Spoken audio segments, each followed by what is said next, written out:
Bem, meus irmãos, aqui eu de volta. Esse vídeo que eu estou postando agora, ele é uma aula adicional para você que vai ministrar a aula da lição 4, primeiro trimestre de 2021, tá? Nessa aula aqui, eu recorri a uma outra revista de um trimestre de anos anteriores, de um ano anterior, na verdade, para que eu pudesse trazer esse ensinamento que vai ser como se fosse um amparo, uma ajuda do entendimento da aula número 4, que diz respeito aos dons espirituais. Então, sem mais delongas, vamos direto para a nossa aula. Vamos lá, os dons. Eu botei um título aí, os dons, enriquecendo nossos conhecimentos. Não era o título da lição, mas vamos só passar alguns slides e falar um pouquinho, só para diferenciarmos algumas coisas relativas aos dons, né? Então vamos logo para o primeiro. Vamos lá. Bem, o que são dons? Os dons são dádivas divinas para a igreja cumprir sua missão até que o noivo venha buscá-la, né? A gente sabe que na Declaração de Fé da Assembleia de Deus está escrito na lição 4, né, que são capacitações sobrenaturais, né, que Deus concede aos crentes a serem usados em prol do reino de Deus, né? Então os dons são dádivas divinas, são capacitações espirituais, capacitações sobrenaturais que o Senhor dá aos crentes para cumprir a missão da igreja até o noivo vir buscá-la, né? E qual a origem? Pelo que diz, subindo ao alto, levou cativo o cativeiro e deu dons aos homens. Então nós sabemos que a origem dos dons é o próprio Senhor Jesus, ele que concede dons aos homens. Então, 1 Coríntios capítulo 12, nós já vimos aí na lição 4, que os dons são classificados em três, nessa classificação teológica. Existe também a classificação bíblica, baseada na própria Bíblia, e que Stanley Orton escreveu lá a classificação. Então vamos lá, os dons são classificados em dons de revelação, dons de poder e dons de elocução. Revelação, palavra da sabedoria, palavra do conhecimento, discernimento de espíritos. Dom de poder, fé, dom da fé, dons de curar, operação de milagres e dons de elocução, profecia, variedade de línguas e interpretação das línguas, né? Primeiro vamos falar sobre palavra de sabedoria, né? Então o termo palavra significa manifestação verbal ou escrita, né? Palavra ou é verbal ou é escrita, né? E segundo o dicionário eletrônico, sabedoria significa discernimento inspirado nas coisas sobrenaturais e humanas. Sabedoria, abordada pelo apóstolo Paulo em 1 Coríntios, refere-se a uma capacitação divina sobrenatural para a tomada de decisões sábias em circunstâncias extremamente difíceis. Então, na palavra sabedoria, o homem, o crente, recebe capacitação sobrenatural para tomar decisões que são extremamente sábias quando as circunstâncias estão muito difíceis, tá? Então é como se Deus permitisse ao ser humano possuir por algum momento fragmentos da sabedoria dele.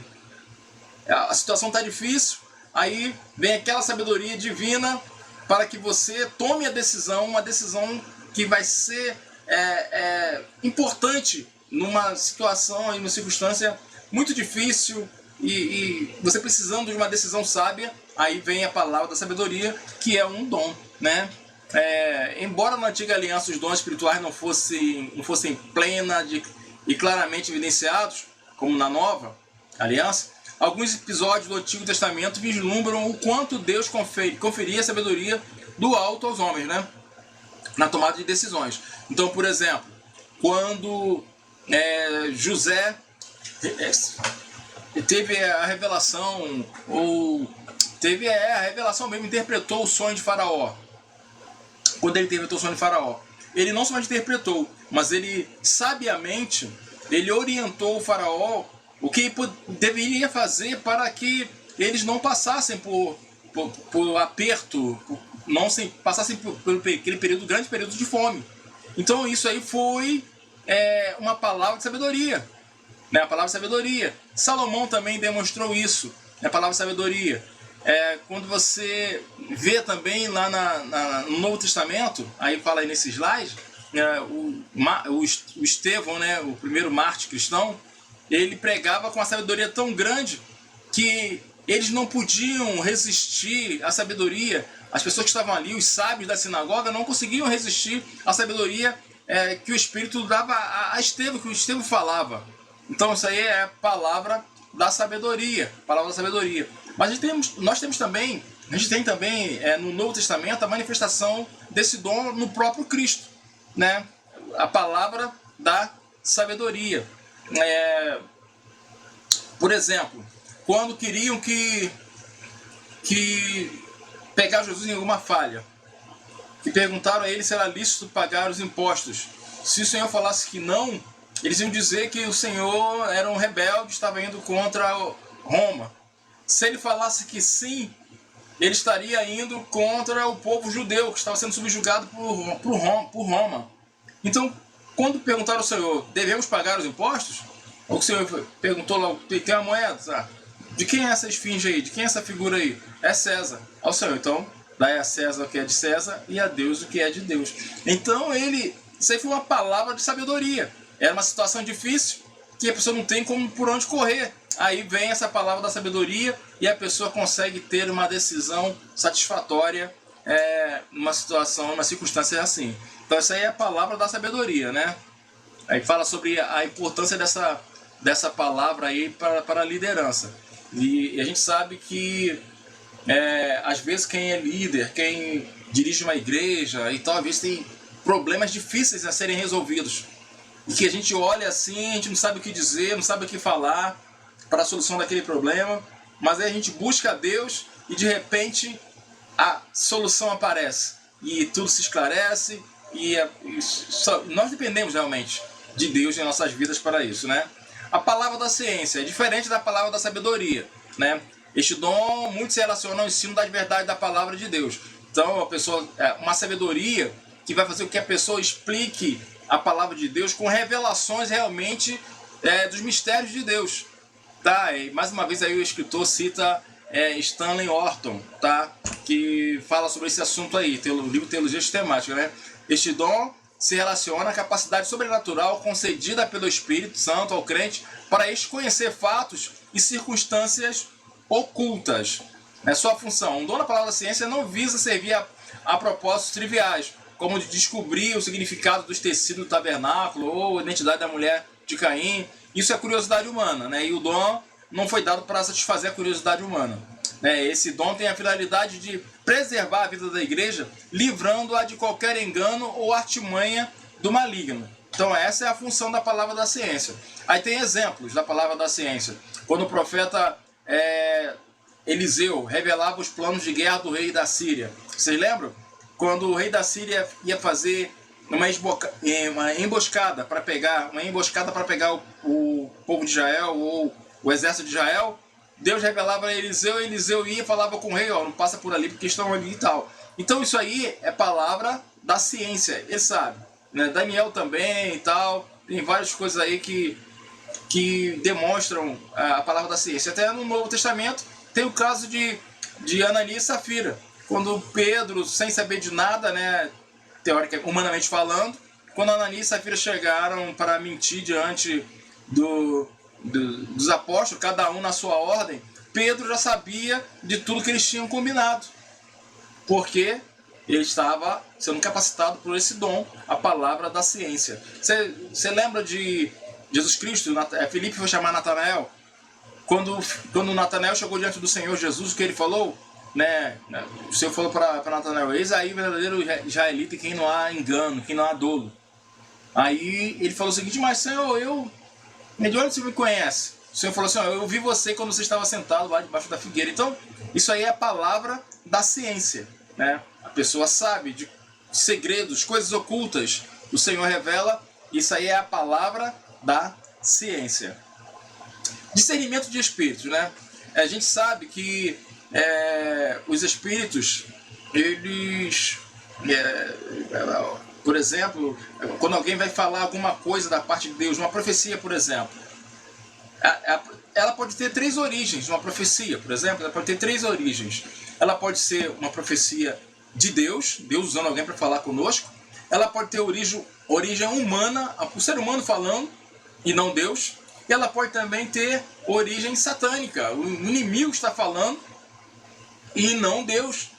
Então, esse dom vai fazer com que nós tenhamos condições de perceber e desmascarar o que for errado, o que for contrário, o que não for da parte de Deus. Porque esse dom ele vai capacitar o crente a descobrir, né, qual é a origem daquilo que está sendo falado, qual é a origem daquele espírito. Então esse é o dom de discernir os espíritos. E esse dom ele é muito essencial na igreja, porque infelizmente com as questões aí de replé de fogo, canela de fogo, vassoura de fogo, martelo, não sei das quantas, tanta coisa agora que é preciso termos esse dom na igreja para discernirmos quem é que está falando, quem é que está fazendo. Porque senão a igreja ela é envolvida pelo erro, envolvida pelo engano. Mas não, esse dom de discernimento dos espíritos vai o quê? Vai dar capacidade ao crente de discernir, né, quem é que está falando, o que é aquilo, se é coisa humana, se é de Deus ou se é do inimigo. Tá? Então vamos lá. O dom da fé. Nós sabemos que fé tem a fé, né, propriamente dita, a fé salvífica, e tem o dom da fé. O que é fé? Firme fundamento das coisas que se esperam e a prova das coisas que se não veem. E tem a fé salvífica, que a pessoa prega o evangelho, a gente prega o evangelho e surge essa fé no coração do ouvinte e o ouvinte aceita Cristo como Salvador. Essa aí é a fé que conduz à salvação. Fé salvífica. Ela conduz a pessoa à salvação. E tem a fé como dom, né? O que é fé como dom? É a capacidade que o Espírito Santo concede ao crente para este realizar coisas que transcendem a vida natural, coisas além do natural, coisa sobrenatural. A pessoa vai realizar coisas que vão além do natural, né? O que significa fé? Na Epístola de Hebreus nós já falamos, né? Essa definição bíblica sobre fé mostra a total confiança e dependência em Deus. Aprendemos com o texto de Hebreus 11, né? Conhecido como a galeria dos heróis da fé, que Deus é poderoso para fazer todas as coisas, sendo a nossa fé em Deus fundamental para operações divinas entre os homens. Né? É distinta daquela que recebemos por ocasião da nossa conversão. Então a fé como dom é diferente daquela fé salvífica, tá? É diferente. Então o dom da fé é a capacidade que o Espírito Santo concede ao crente para este realizar coisas muito além da esfera natural, da vida natural, né? E para quê? Para a edificação da igreja, para a edificação da igreja, né? Aí tem aí exemplo do dom da fé. Quando Moisés estava tirando o povo do Egito, diante do mar, Faraó atrás, monte dos lados, o pessoal reclamando. Aí o que ele falou? Não temais, estai quietos e vede o livramento do Senhor. Ele estava aí tendo fé, demonstração de fé, porque ele sabia que o Senhor ia fazer alguma coisa e que eles iam escapar daquela situação, né? Bem, então o dom da fé. Dons de curar. São recursos sobrenaturais para atuarem na cura de qualquer tipo de enfermidade. Por isso, a expressão estar no plural, né? Qualquer tipo de enfermidade. Então, dons de curar. Deus é quem cura. Ele concede os dons segundo o conselho da sua vontade, sabedoria e no momento certo. Então, como eu quero repetir, que os dons de curar, não existe um depósito, como a gente falou na lição 4, não existe um depósito de dom ali para a gente usar o nosso bel prazer. Não. Quem cura é Deus. Nós oramos, mas o poder vem dele. E ele cura quando ele quiser. Ele cura quem ele quiser. Mais uma vez eu torno a citar a primeira live que nós fizemos, está aí no canal, no início da pandemia. Né? No início da pandemia nós fizemos uma live onde eu falei sobre o Deus que cura. E Deus ele cura quem ele quiser, quando ele quiser. Tá? Então os dons de curar também são importantes na igreja, porque demonstram o poder de Deus. Tá? Dom de operação de maravilhas. Este dom realiza obras extraordinárias além do poder humano. O dom de operação de maravilhas altera a ordem natural das coisas consideradas impossíveis e impensáveis. Exemplos bíblicos. O ministério terreno de Jesus foi marcado por operação de maravilhas. O bom mestre repreendeu o vento e o mar, e estes logo se aquietaram. atestou por muitas vezes o seu poder sobre a natureza criada para a sua glória. Então tem algumas operações aí também, a ressurreição do filho da viúva, da filha de Jairo, a ressurreição de Lázaro. Então isso aí tudo é operação de maravilhas. E o nosso Deus não mudou, ele continua o mesmo, a mesma pessoa. E ele concede esse tipo de dons também à igreja, tá? Esse dom de operação de maravilhas. E aí fala sobre distorções do uso dos dons. Então a gente não tem, nós, ser humano, nós não temos autorização para determinar, eu determino, eu decreto, eu exijo que Deus cure. Não, nós não podemos isso, nós somos apenas servos. Nós pedimos a Ele. Nós somos limitados, mas Ele não, Ele tem todo o poder. Ele vai realizar segundo a sua vontade, Ele vai realizar segundo o seu querer. Então nós não temos que, Senhor, não sei o que, eu ordeno, eu exijo, eu decreto. Quem sara o enfermo é Deus de acordo com a sua vontade. Não somos nós, né? É o Senhor de acordo com a sua vontade. Então nós não podemos entrar nesse caminho da distorção, achar que nós temos o poder, que somos maiores do que Deus, nós exigimos que Deus faça. Não, Deus faça, Senhor, faça Deus. Não, Ele vai fazer de acordo com a sua vontade. Nós temos que pedir humildemente. A oração da fé pode muito ter seus efeitos. Nós temos que simplesmente, como servos, Deus, nós precisamos, ó Pai, da Tua atuação. Nós somos carentes de Ti. Nós sabemos que a Tua vontade é soberana, mas Deus, olhe pra gente e tal. A gente vai pedindo a Ele como servos, e não como se fôssemos maiores do que Deus, né? A profecia, eu sempre falo que a profecia maior está aqui, tá? E sobre a profecia, nós podemos analisar a profecia, julgar a profecia, né? Aqui o apóstolo Paulo aí fala sobre isso aí, né? Refere-se a mensagem espontânea, profecia se refere a mensagem espontânea inspirada pelo Espírito em uma língua conhecida para quem fala e também para quem ouve. Então, profecia é uma língua conhecida. A profecia não é uma língua estranha, tá? Então, essa profecia ela tem alguns objetivos, alguma finalidade, né? Edificação, exortação, para consolar a pessoa destinatária da mensagem.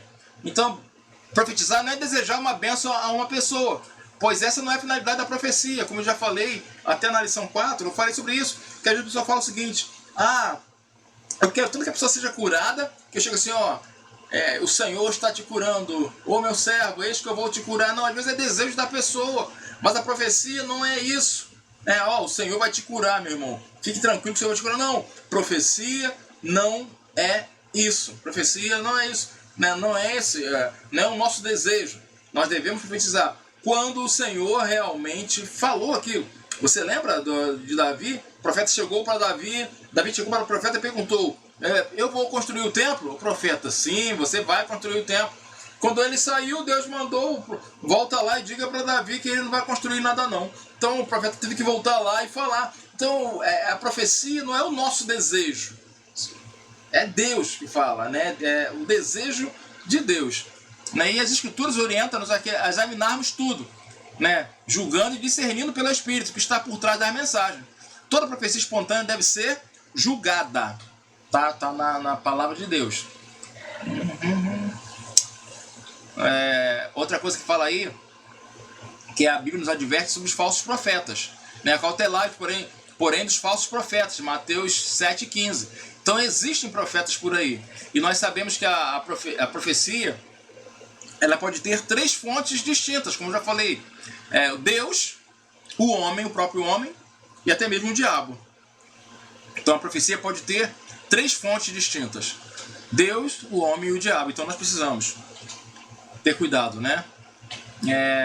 Variedade de línguas. De acordo com o teólogo pentecostal Thomas Over, o dom de línguas é a habilidade de falar uma língua que o próprio falante não entende para fim de louvor, oração ou transmissão de uma mensagem divina. Transmissão de uma mensagem divina.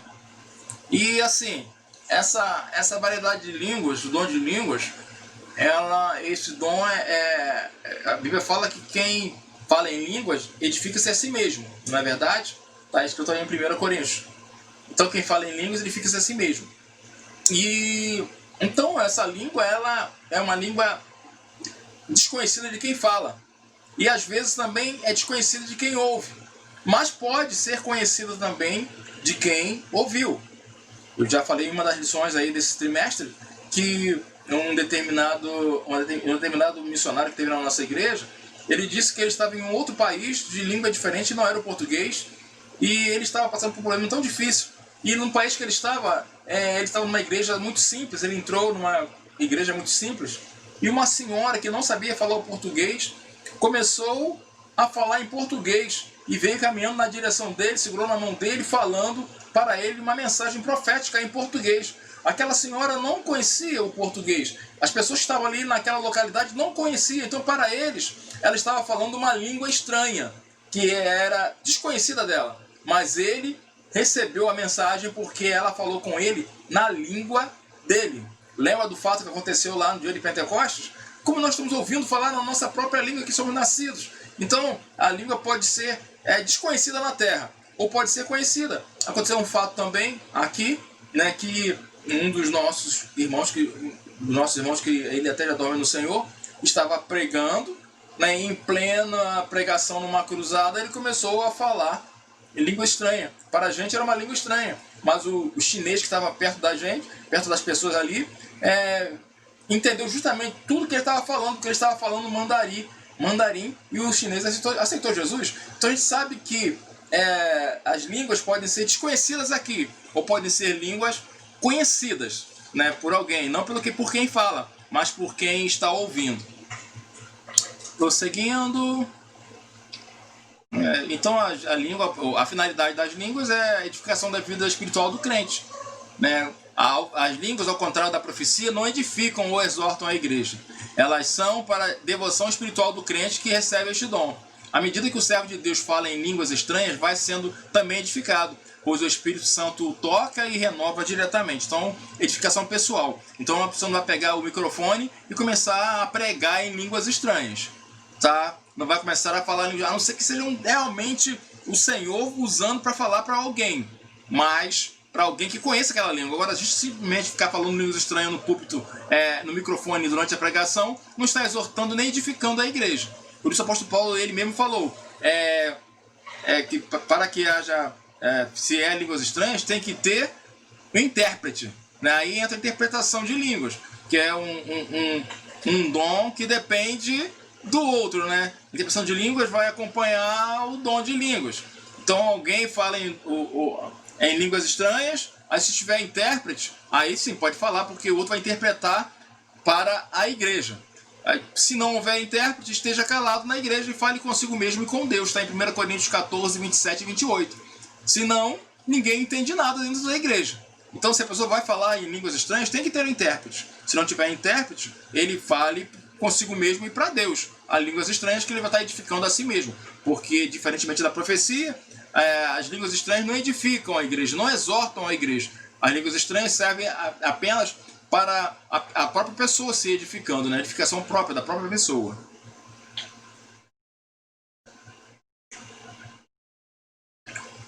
Bem, diferença entre dom de interpretação e dom de profecia.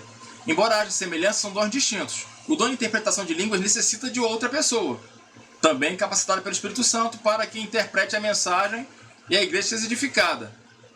Do contrário, ninguém entende nada, que eu falei aqui, né? Já no caso da profecia, não existe necessidade de um intérprete, porque a pessoa que vai falar a profecia vai falar na língua dela e na língua da pessoa que está ouvindo, né?